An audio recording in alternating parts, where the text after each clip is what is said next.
Last time we were together was in Bagram, Afghanistan. We were all wounded. We managed to get together this week for a pheasant hunt. Foundation for Exceptional Warriors. And on December 11th, trucks got hit.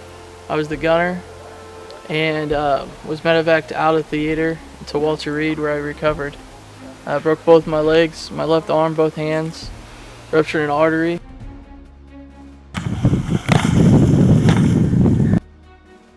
Spent 9 months in the hospital, was wounded in both legs, both hips, my left arm and left hand.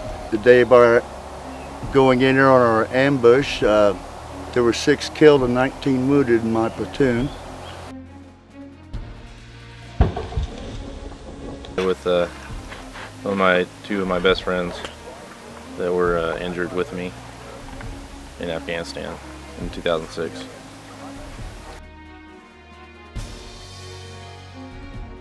You see these other people and you hear their stories and they're getting by, and you know, we're all can get by together. You know, we're not alone.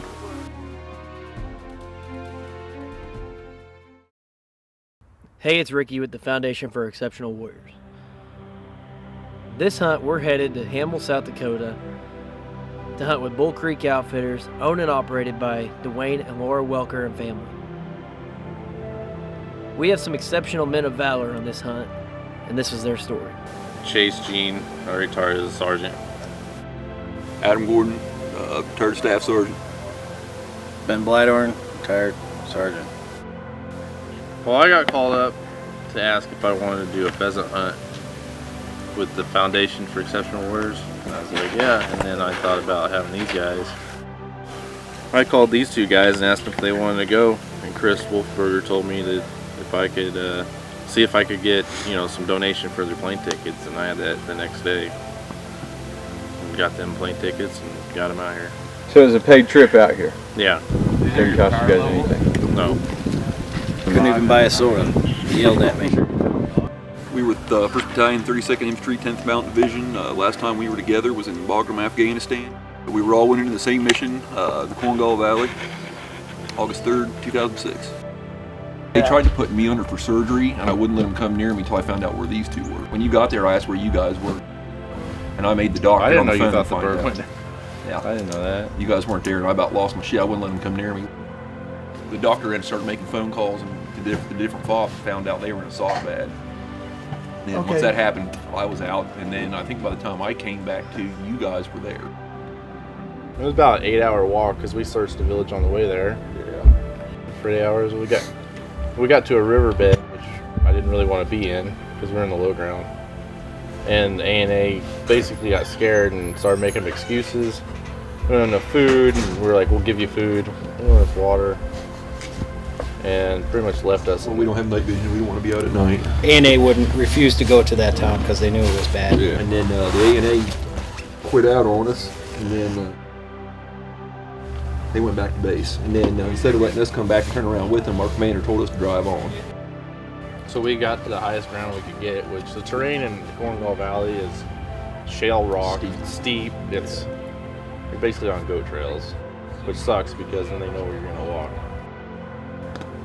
And these guys are watching us the whole time we're leaving. We're picking up icon chatter. We're in the bottom of a fishbowl in our base, so they're sitting in the hilltops, on the tops of the mountains, just looking down at us the whole time anyway.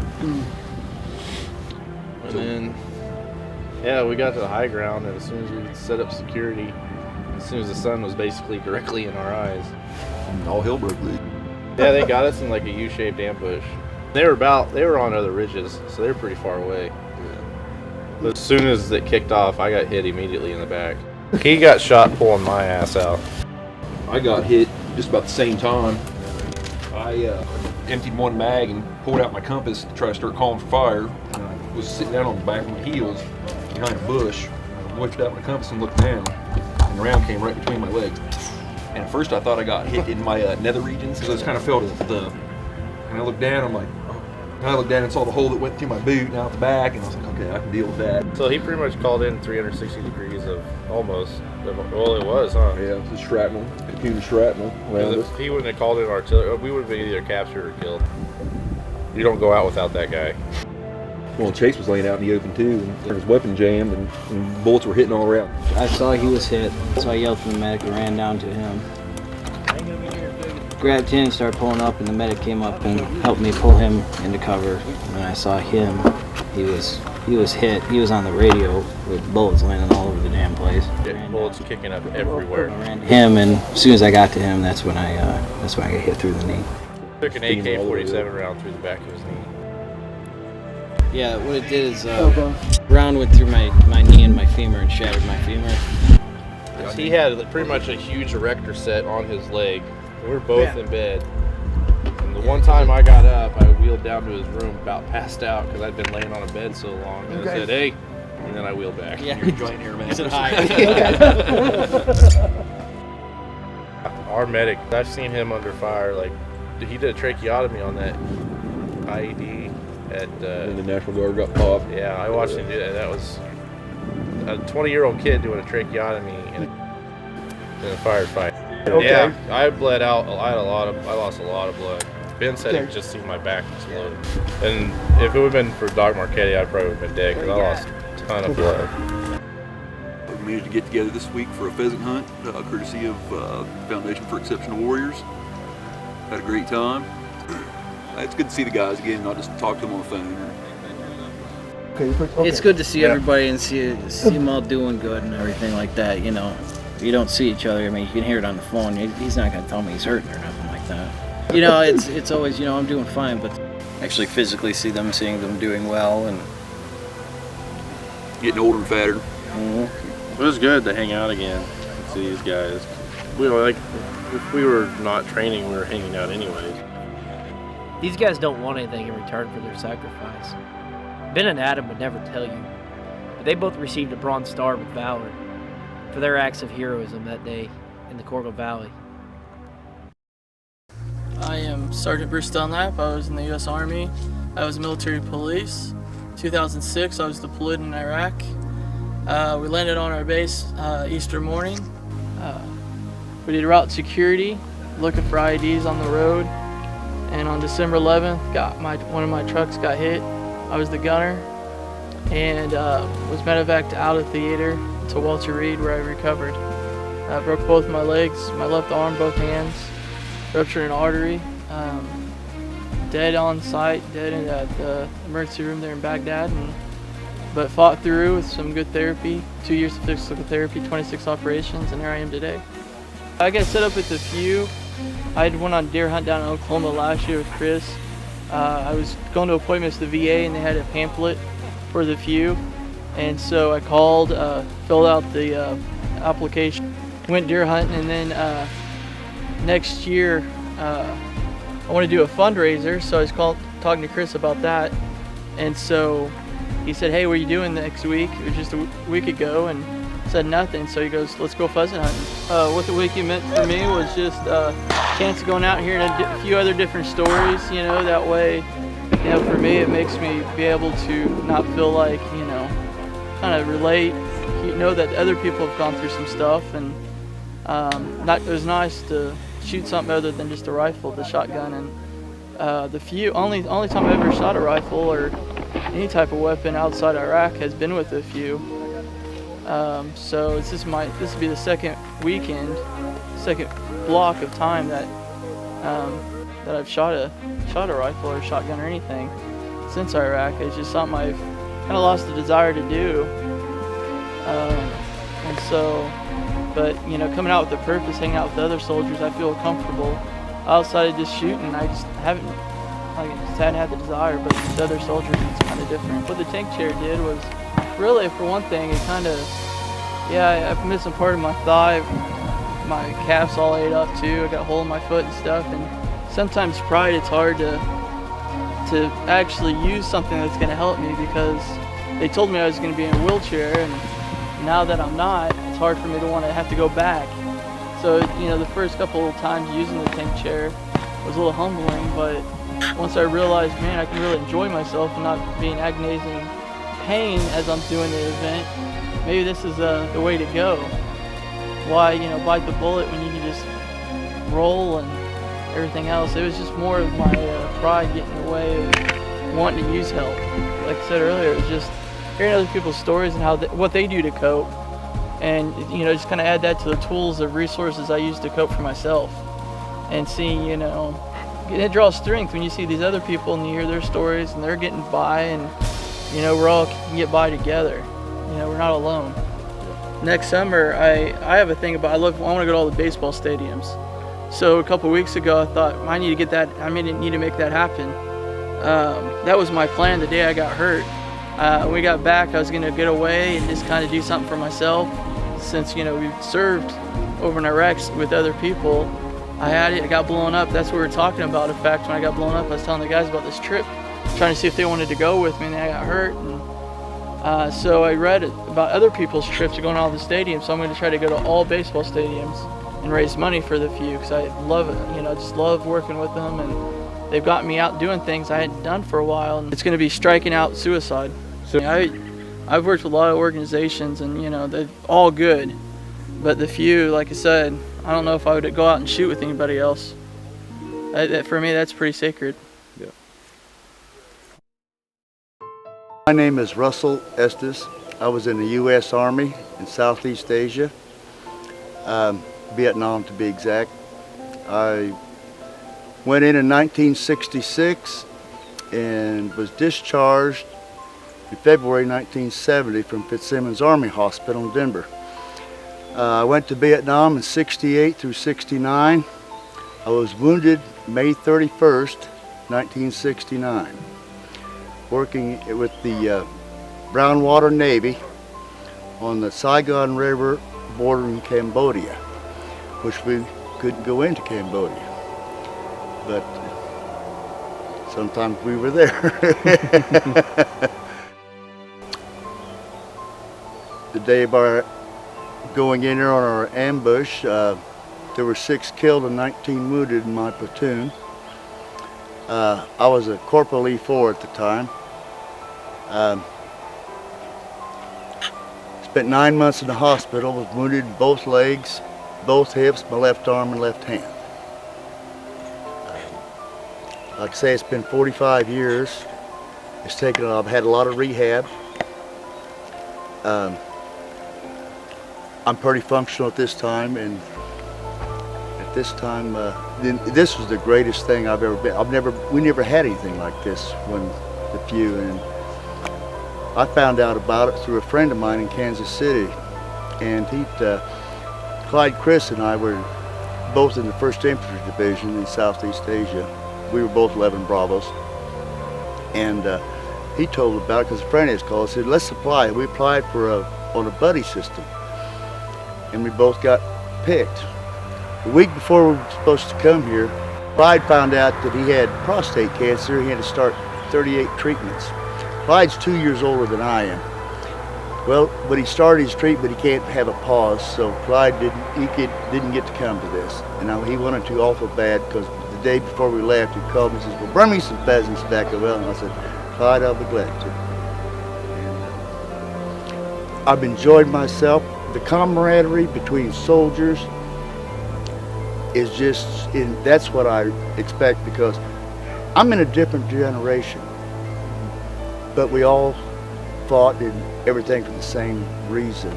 And I couldn't communicate or couldn't relate to a lot of things they did, because mine was a different war. Yeah. It was fought differently. We had a guerrilla type, and you guys were fighting against IEDs and all this stuff. See, we had booby traps and stuff. Most of our fighting was done at night. There's a lot of guys that are hurting here. And time heals a lot. I know they've heard that, because I heard that from my dad in World War II, because he was wounded also. But time heals a lot, but you want to be healed now. And camaraderie here, everybody is helping everyone. They can relate. It's something you can relate to. And all combat veterans, you know, they've been there. We weren't in the rear with the gear. No, we weren't. Yeah, because I had about 8, 10, maybe 12 years there. I was a pretty wild child. I'll give you a prime example. I hope that they all relate. The Vietnam veterans were spit upon and called upon when they come back. They didn't come back as a group, they'd come back as individuals. One of the things that I learned from this is being a Vietnam veteran, and we weren't welcomed home or have anything like that. They also have a Vietnam Veterans Association. And our motto is, never again will one group of veterans downgrade or forgive another veteran. World War II Korean veterans, they said, as far as figures we concerned, well, you lost. I said, we never lost a battle. It wasn't a real war. It was called a conflict. And that's our motto. We try to live that. And these veterans out here, combat veterans, they know exactly where they're coming. They've been there. It gave me a lot of concern because I saw myself 40 years ago. I was having the same, a lot of problems too. And they come in there and they're coming together, and this give them, there's other things out there. I mean, just trusting your fellow man. I mean, the veterans, join the few is a veterans group. And that is the best thing going. Run by veterans. That's right, run by, and they're not making any money, I don't think. And believe it or not, things get better. And I enjoyed this trip. It's really, really good because things haven't changed. We all take the thing. We love our country, we wouldn't went over. Sgt Chase Gene. I was with Alpha Company, 2nd Platoon, 10th Mountain Division, 132 Infantry. On a pheasant hunt, but the main thing is getting together with two of my best friends that were injured with me in Afghanistan in 2006. We were on a combat patrol in the Korengal Valley, and we were caught in a U-shaped ambush, and all three of us were shot. I was shot in the lower back and paralyzed from the waist down, and shot in the arm. So it was good to see those guys and reunite with them and hang out. It was awesome, just pretty much to be able to see them again. So I had a blast. Well, I got to use that tank chair and the action track chair, which gets me in the field where a regular chair can't. And how cool was that? That was awesome. When was the last time you were able to walk through a field? 8 years ago, before I was injured. So, well, in the future, I've already told Chris Wolfenberger that I've already talked to landowners and ranchers in my area to help put on hunts for other veterans, deer hunts. It doesn't matter what hunt it is, as long as guys get together and reunite and have a good time. Why is that important? Because you build a pretty strong bond with those guys. You get really tight. So that never goes away. But it's good because it gets you, and you either basically get off your ass and do something, or you sit in the house and not get off the couch. So it gets you out there and doing stuff and hanging out. The more you do that, the better you feel. These events help with that a lot. It sucks because it's the last day, but we've already planned to meet up and do some stuff next year. Well, my girlfriend came with me. She's an avid outdoorsman woman, and she had a good time. She's out there shooting birds more. Well, she probably outshoot all of us, but I don't know. She was awesome. Like, me and her are into the same everything, shooting, outdoors, all that. I wanted her to come out here and go hunting because she wants to do it, and she's really good support, plus she can help me drive. I just asked him, I was like, hey, it's a long drive. I was like, I have a really bad nerve pain. I was wondering if she'd be able to go with me because she's just been awesome. I mean, we've been together this less than a year, so it's not like she was with me before my injury or when I was in the military and stuff. So me and her are a lot closer. So if we can come out here for a week and not fight, and just shoot birds and hang out and have fun, that's a good sign. Meeting Ben and Adam, for her to meet them was really good. So it's important to me that she met them. Staff Sergeant retired, Adam Gordon, 1st Battalion, 32nd Infantry Regiment, 10th Mountain Division, United States Army. Today was my first day pheasant hunting. I got 14 birds in a cooler. Here with the Foundation for Exceptional Warriors. The reason for this event is to help wounded warriors, and for us was to reunite with some of my Army buddies that I hadn't seen in a long time.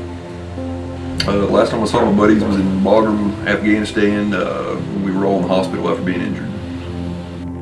I did 13 months in Iraq and 6 months in Afghanistan. This weekend was great. It was a good chance to reunite and see these guys again face to face rather than talking on the phone, and get to see them, see how they're doing, and go out and have a good time.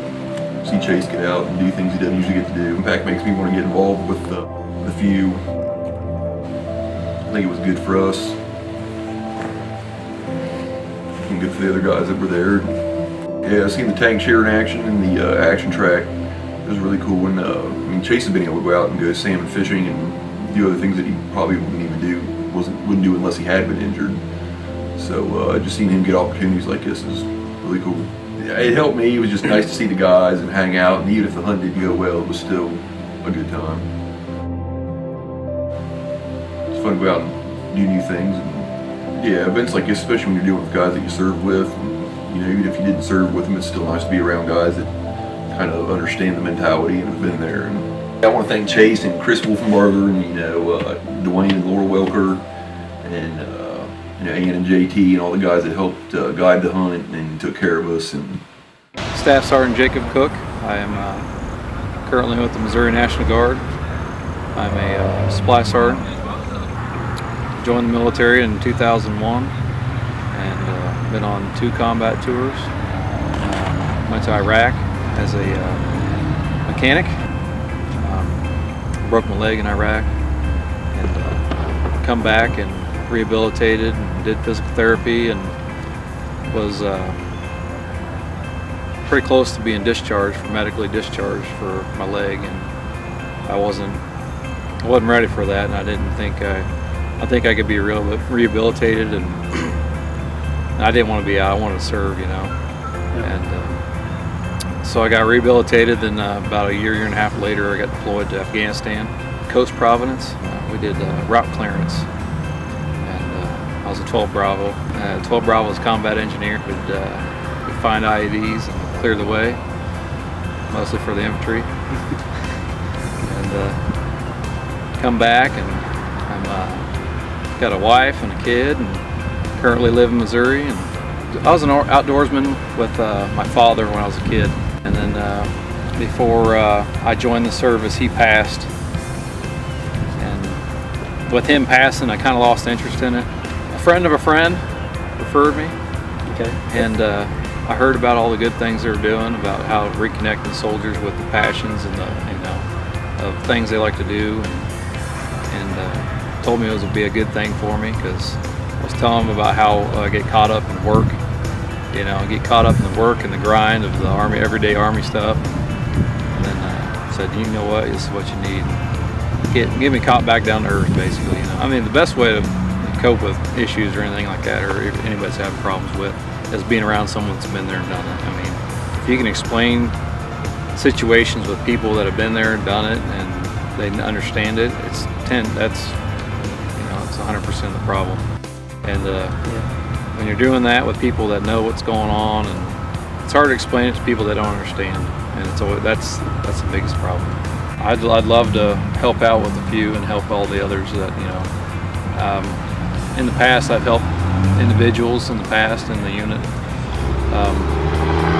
Best I could do. I mean, this would be even a bigger step of another tool to help individuals in my unit. I'm still currently in, and if that'd be a tool that I could use, that'd be amazing, because just me being out here the last couple of days in the hunt really got me to sit back and think about some things that are going on and kind of help out individuals. Because when you're talking to the guys and you start talking to them about some of the issues they have, and then you start thinking about maybe some of the guys in my unit are still having the same issues. We want to thank David and Judy Dale for making this hunt possible. We want to thank the Welker family for unmatched hospitality. We want to thank Heavy Shot for the shells they donated. If you're looking to go pheasant hunting in South Dakota, I strongly recommend you contact Bull Creek Outfitters. They'll put you on the birds and you'll have a great time doing it. You can contact Dwayne at the number listed below. The Foundation for Exceptional Warriors is a non-profit organization serving warriors who epitomize honor, valor, and sacrifice. Freedom is not free. It's purchased with the blood and the sacrifice of those who serve. The Foundation for Exceptional Warriors, the FEW, is honoring these American heroes from every era that have bought our freedom. The FEW is led by the same warriors that it serves and assists in the healing process of not only the wounded, but those recognized for acts of valor, special operations, providing cost-free recreational sporting events, not only to reward their immense sacrifice, but to also enhance their mental and physical health. This mission is unique, critical, and long overdue. Contributions are not simply a donation. They are an investment in the futures of exceptional warriors, their families, and this great nation. If you're interested in getting involved in the FEW, you can check us out on our Facebook page or visit us on our website at exceptionalwarriors.org.